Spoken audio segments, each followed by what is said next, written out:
Esto es Análisis Viva. ¿Qué tal? Bienvenidas, bienvenidos. Mi nombre es Salvador Leal, director de comunicación de la Bolsa Institucional de Valores, y es un gusto darles la bienvenida a un nuevo episodio de Análisis Viva, un espacio de opinión y reflexión que hemos construido junto a los analistas más destacados del sector. Los invitamos a responder las preguntas que les vamos a dejar en la caja de preguntas de Spotify y a formar parte de nuestro canal de Telegram Viva Reporta.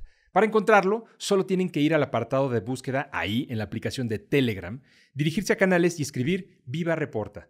Y no olviden seguirnos en todas nuestras redes sociales para estar al tanto de los datos y tendencias que mueven a los mercados. Y ahora sí, arrancamos con el episodio del día de hoy. Le damos la bienvenida a Alejandra Marcos. Ella es directora de análisis y estrategia en Capital Grupo Financiero. Ale, qué gusto tenerte de nueva cuenta con nosotros en este Análisis Viva. Muchísimas gracias, Salvador. Y la verdad es que, como siempre, a mí me encanta que me inviten, me encanta platicar con ustedes, revisar los temas de la semana, qué hay de coyuntura y muy feliz nuevamente y muy agradecida por esta invitación. Oye, Ale, pero además estás estrenando apellido. Cuéntanos, estás ahora en Capital Grupo Financiero, sabemos de Capital bastante, estuvieron presentes recientemente en el Viva Day allá en Nueva York. Cuéntanos qué es lo que están haciendo justamente allá. Digo, ahorita seguimos con la parte de análisis, pero platícanos. La verdad es que muy contenta, Salvador, y muy emocionada porque, como sabes, Capital adquirió ciertos activos de Intercam Grupo Financiero. Ahora Capital es nuestra nueva casa y muy contenta porque justamente en el Viva Day, alrededor de esas fechas, René Saúl, el director general del grupo, acabó levantando capital por 86 millones de dólares. Eso originó que un valuador independiente de fondos de capital privado ya arrojara una valuación de más de 1.350 millones de dólares. La realidad es que este banco va a revolucionar, ha revolucionado sin duda alguna la industria, tiene un brazo muy potente en términos tecnológicos. Estamos muy entusiasmados porque también de la misma manera, pues pensamos como grupo que en unos años podemos salir a hacer una oferta dual en los mercados, tanto mexicanos como norteamericanos. Entonces, algo que nos entusiasma porque se viene a fusionar de manera muy importante estas nuevas adopciones de la tecnología, del Big Data, de la inteligencia artificial, con la tradición de un banco pues que llevaba muchos años operando en México. Entonces sí, muy contenta en esta nueva casa que ahora es Capital. Así que muchas gracias por la invitación. No, al contrario, bienvenida, bienvenido a, ahora a Capital Grupo Financiero. Y si te parece bien, comencemos con lo nuestro. Temas de inflación en México, creo que es bastante relevante o bastante pertinente comenzar con temas relacionados en nuestro país. Sí, y lo que pasa es que esta semana se dio a conocer el dato de inflación del mes de septiembre. Nuevamente se ubicó por debajo de las expectativas. El consenso estaba esperando 0.26% en la inflación general. Nosotros un poquito más alineados a lo que trae el número final, que traíamos un estimado de 0.24, y la inflación general se ubicó en 0.23%. Con esto, Salvador, la inflación general del mes de septiembre nuevamente avanzó de 3.5 a 3.7% y la subyacente, que es la que mayor preocupación nos genera, también avanzó. Ahora se ubicó en 4.28. Y es que el tema central, Salvador, es que por un lado, cuando vemos el comportamiento de la inflación subyacente que lleva ya varias lecturas por arriba del 4%, si bien es cierto que el componente de servicios baja, lo hace a un ritmo tan moderado que no logra compensar por completo el alza en mercancías, tanto alimenticias como no alimenticias. Entonces, una noticia que no acaba siendo tan positiva para la inflación, si bien es cierto que se ubica por debajo del rango objetivo de Banco de México, o dentro del rango, sí la realidad es que trae una trayectoria marcada de alza. En particular, El Salvador, el componente no subyacente, este que es muy volátil, que trae al interior perecederos, tarifas energéticas y demás. Y déjame decirte que creo que lo más relevante es lo que va a suceder en el 2026. Después de ver algunas lecturas que han sido al alza en la inflación general, me preocupa sobre todo que en el 2026 veamos la continuación de esta tendencia. Sobre todo porque al margen de que la inflación ha venido avanzando, en general las lecturas han sido positivas por la caída de la inflación no subyacente, es decir, imagínate por el chile, el jitomate y la cebolla. Sí. ¿No? Y en ese sentido, este año ha sido muy favorable porque ha sido una temporada donde tenemos muchas lluvias, donde no hemos tenido grandes brotes de fiebre aviar, por ejemplo, y donde el comportamiento de la inflación no subyacente ha arrojado lecturas inferiores al promedio de los últimos años.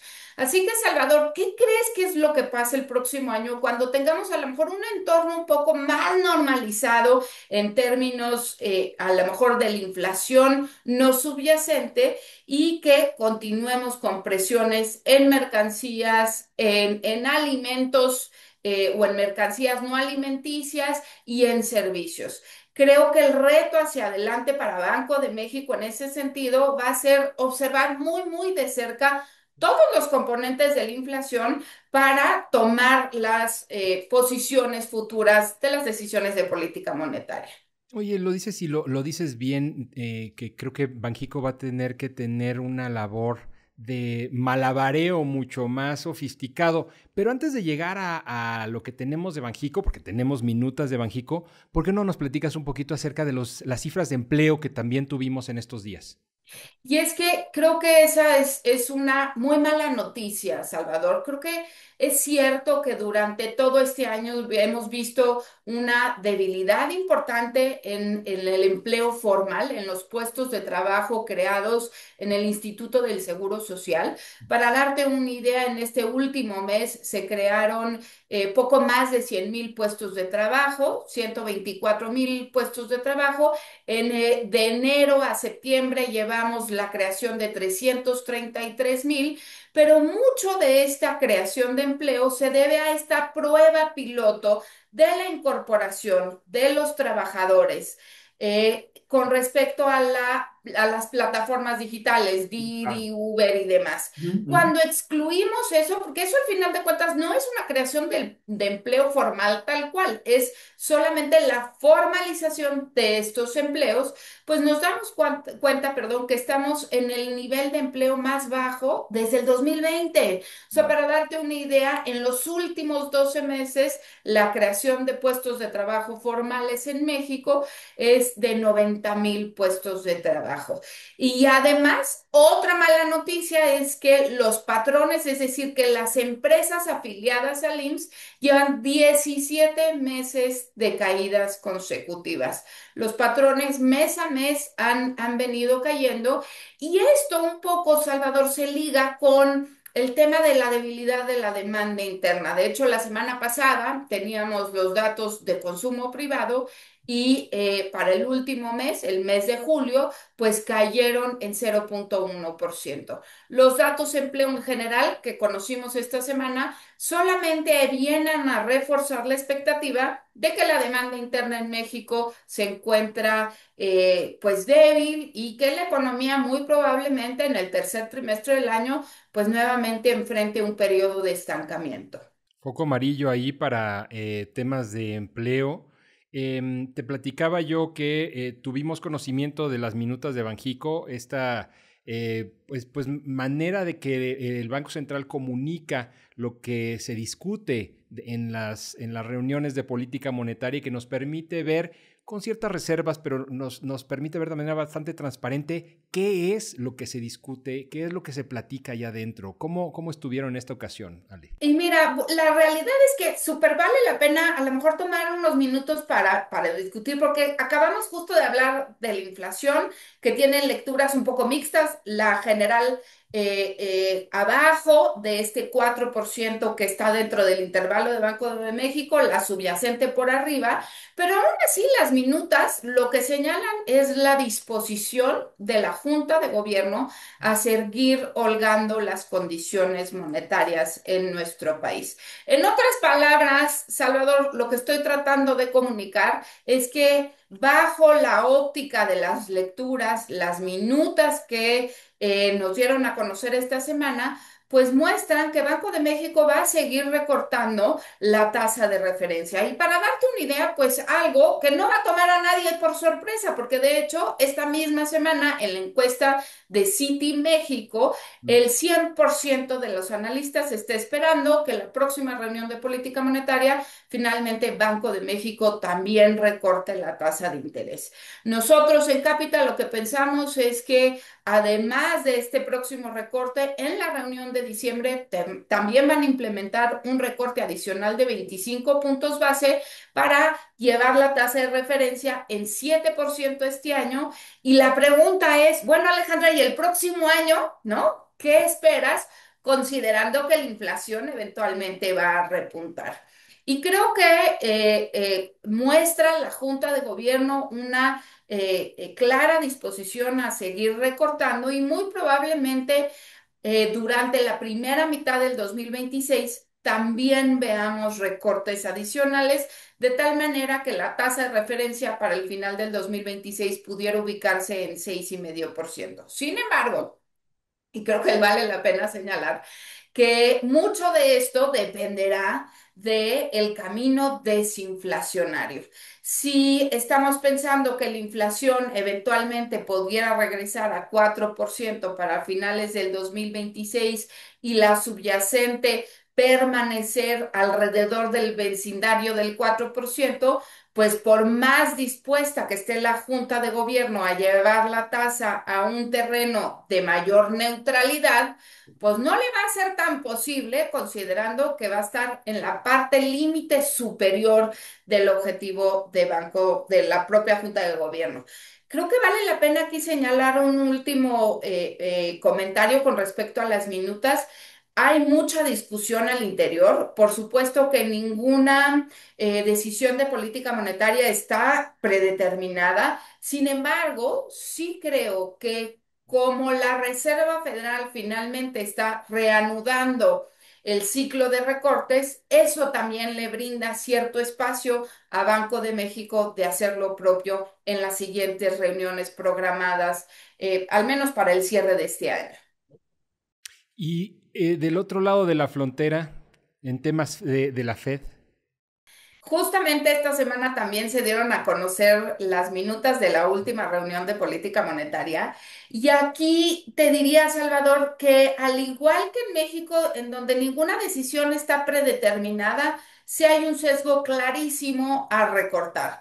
Déjame recordarte que en la reunión de septiembre, la Fed recortó finalmente 25 puntos base, después de que durante todo el año mantuvo la pausa, recortó la tasa en 25 puntos base para llevarla a un rango entre 4 y 4,25. Y al interior, si bien es cierto que hay cierta dispersión sobre en qué grado deberían de holgar las condiciones monetarias allá, sí me parece que las lecturas desprende la discusión de que como el balance de riesgos para el empleo se ha venido sesgando al alza ante un deterioro fuerte en el empleo, pues muy probablemente lo que haga la Reserva Federal hacia adelante es recortar en la reunión programada para noviembre y Ujú. para diciembre. Y en ese sentido, pues ya el mercado prácticamente incorporó que la Fed va a llevar a cabo dos recortes más durante este año.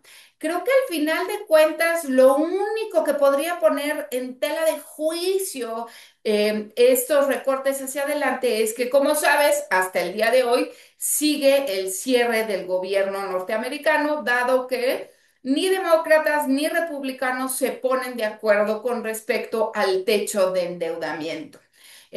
Hoy en día como que no pareciera tener un costo político ni de los republicanos ni de los demócratas. Está en tela de juicio el programa tan ambicioso de los demócratas de salud y en la medida que siga este cierre de gobierno, que por cierto, también en la primera administración de Trump le tocó y fue el más prolongado en la historia de Estados Unidos, pues lo más grave va a ser que no vamos a tener información relevante que le permita a la Fed tomar una decisión completamente informada. Es decir, ya no tuvimos el reporte de empleo. Muy probablemente no vamos a tener reportes hacia adelante ni del GDP Now de la Fed de Atlanta, ni de inflación general, ni de la inflación PCE. No tuvimos, por ejemplo, los reportes de comercio en Estados Unidos que nos ayudan a ver las dinámicas al interior del cambio estructural ante los aranceles de Trump. Y esa creo que es la factura más grande. Aún así, te diría, la Fed tiene cuenta con muchas herramientas al interior, con ciertas estadísticas que elabora desde los organismos privados para tomar la decisión, pero creo que al final de cuentas, con la información que tenemos hasta ahorita y de las lecturas que conocimos esta semana, pues los recortes van a continuar a pesar de la ausencia de datos que ha generado el shutdown en esta ocasión. Oye, y finalmente, en esta como que clara diferencia entre lo que pasa en Main Street y en Wall Street, así como en Main Street tenemos este gobierno norteamericano cerrado, ¿no? Con la reja echada para abajo. Por el otro lado tenemos pues niveles históricos del S&P 500, discusiones de si estamos o no en una burbuja. Estamos además a la puerta de la temporada de reportes trimestrales y pareciera que del lado de los mercados pues se está viviendo una realidad, no sé si diferente o si simplemente se están viendo cosas que no se están viendo de este otro lado. Y buenísima pregunta, porque la realidad es que llama mucho la atención que de una u otra manera sí se ha deteriorado un poco la expectativa de la economía norteamericana, del empleo, y aún así, y con todo y el cierre del gobierno, el S&P alcanza prácticamente todos los días máximos Ujú. históricos. Y sí, tienes toda la razón, estamos en vísperas de los resultados del tercer trimestre. Se espera otra vez una temporada positiva. Se espera, por ejemplo, que en el agregado las empresas hayan crecido alrededor del 9% en utilidades, algo muy semejante al promedio de los últimos años. Y además, cuando vemos la expectativa de generación de utilidades para los próximos 4 o 5 trimestres, llama la atención que el crecimiento es inclusive superior a este 8 o 9% que en promedio es lo que suelen crecer las utilidades de las empresas que conforman el S&P. Entonces, llama la atención, Salvador, que todos los días máximos históricos, si bien es cierto que la información que recibimos de las empresas es positiva y siguen generando crecimiento en utilidades, la realidad es que cuando vemos al interior las valuaciones, pues muchos agentes del mercado empiezan a decir, ojo, ya estamos en una burbuja. Déjame darte 3 datos puntuales. Uno, considerando las utilidades futuras de las empresas, el múltiplo precio-utilidad está en 25 veces. El máximo de los últimos años ha sido 28, o sea, sí estamos en la parte superior de evaluación. Cuando vemos cómo se ha comportado ese múltiplo en los últimos 5 y 10 años, pues más o menos ronda las 20 veces. Es decir, sí es una realidad que tenemos una franca sobrevaluación en el principal indicador bursátil. Cuando vemos, por ejemplo, el rendimiento, pues ese alcanza cerca del 15% en lo que va del año, pero cuando vemos al interior las dinámicas son diferentes por los sectores. Es decir, parte del comportamiento que explica el S&P 500 tiene que ver con una sola cosa, el comportamiento y el rally que tiene el sector tecnológico. Cuando vemos justamente al interior cómo está el S&P Market Weight, por ejemplo, pues ese está a 9%. Cuando vemos el S&P sin el sector tecnológico, pues ese también anda sobre un rendimiento year to date del 9%. Es decir, el sector tecnológico sigue contribuyendo con cerca de 5 puntos al rendimiento total del S&P. ¿Y qué crees, Salvador? Pasa justamente lo mismo cuando vemos la evaluación. La evaluación del S&P justamente se ha encarecido porque cada vez pesa más el sector tecnológico que per se tiene una evaluación mucho mayor que el resto de los sectores tradicionales. Creo que vale la pena preguntarnos qué tanto más puede seguir subiendo el S&P. Por ahí el consenso ya está muy rebasado. Hay 2 o 3 jugadores del mercado que piensan que el S&P puede alcanzar los 7,000 puntos y rebasarlos.